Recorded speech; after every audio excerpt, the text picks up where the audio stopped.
Welcome to another episode of Inside Out with Kea Boya, a podcast that is dedicated to exploring holistic self-care and personal growth from the inside out. I am your host, Kea Boya, and I am still exploring the topic of cultivating your community. It's only because it's such a big thing in my life right now. Looking back to when I was in my 20s, in my early 20s rather, and seeing where I am at, I think I've come a long way in terms of really learning the importance of developing a community. In fact, I read somewhere that the community of people that you have around you is a predictor of your overall well-being. So that means your diet, the number of times that you journal or you recite your affirmations in the morning is not nearly as important as the community of people that you surround yourself with. I also learned that your interactions literally shape your brain, and I was absolutely mind blown because I was like, what do you mean? And it made sense to me because I'm thinking, if trauma can change the structure of your brain, then the healthy interactions that you have with people can also structure your brain. And if this does not make you realize the importance of the people that you surround yourself with, I personally don't know what will, because that to me was just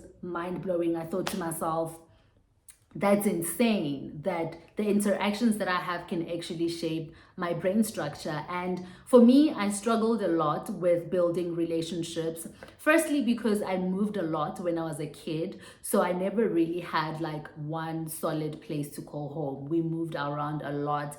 And from then, I just kind of subconsciously told myself that it's not really important to have friendships or maintain friendships.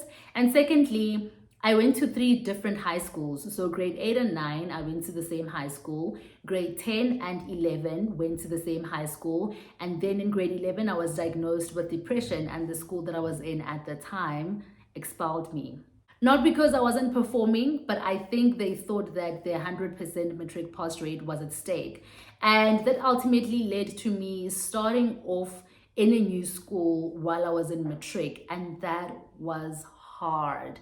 It was hard. And even when I got to the school, the mindset that I had was, you know what? I'm just here to get my matric and get the hell out of here. And I never really invested in making friendships. And I must say that I met some incredible people when I was in my matric school. And unfortunately, I never really put in effort to cultivate those friendships. And I had that mentality going into varsity as well. I met incredible people, but because I had always told myself that friendships don't last, that relationships don't last, I just never really put in too much effort into cultivating those relationships and cultivating my village at the time. And I was lucky enough to keep a friend of mine from high school, several friends of mine from high school, and 1 or 2 from varsity who are still a part of my life. And I'm so grateful for that now. Do I wish that I had made an effort with some of the relationships that I had in my early 20s, late teens? Absolutely, I do, because I met incredible people, but I'm only learning certain things right now in this phase of my life, you know? And honestly, it's important to build a community. That's one thing that I'm learning. I did share a bit of my story in the previous episode that when I moved to Joburg, I got sick and I met somebody who taught me the importance of community, the importance of asking for help, the importance of relying on the people in your life. And honestly, what it takes to build a community is vulnerability. Like, I will never stop preaching this because I have lived what I am saying. Vulnerability is so important when it comes to building a community. There's a saying that I used to love back in the day that says, shared struggles brings people together. And most of the time, if you would pay attention to the patterns of your life, you will realize that the people that you have struggled the most with in your life, the people that were there for you or you were there for when they were going through the most difficult season of their lives, has brought you guys together somehow.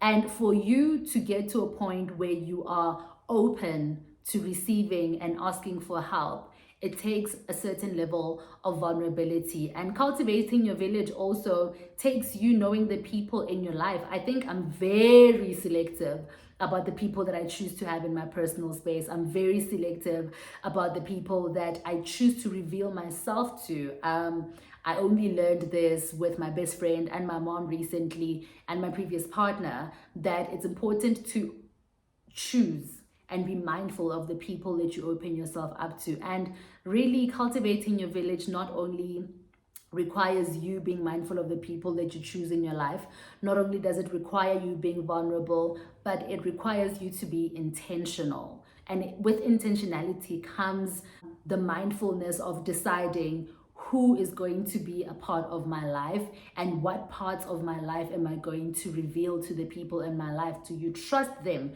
with certain aspects of your life, with the most vulnerable parts of you?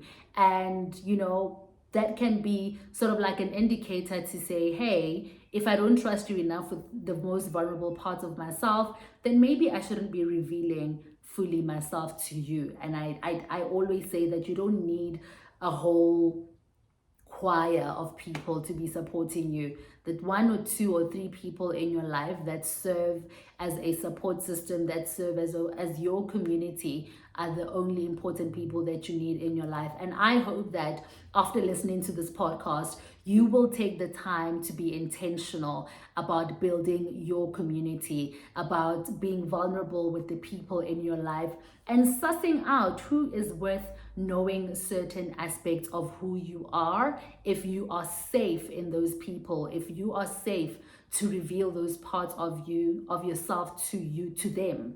And if you feel that that is not the case, then maybe it's time to get intentional about finding a tribe of people that will, be open to receiving you, that will be open to seeing you. And I know a lot of people find it difficult to make friends in their 20s, but I promise you, intentionality also requires you to be open to meeting new people, to be open to creating new connections, and also just learning other people as well, and creating that environment where people can trust you and you can trust them, and you can all grow together. So I really hope that you become intentional and mindful of cultivating your village. That is all I have for you today. Don't forget to like and subscribe. And if you are tuned into the podcast on Spotify or Apple, please don't forget to comment below and share this podcast with the people that you feel will benefit from this podcast. Thank you so much for tuning in.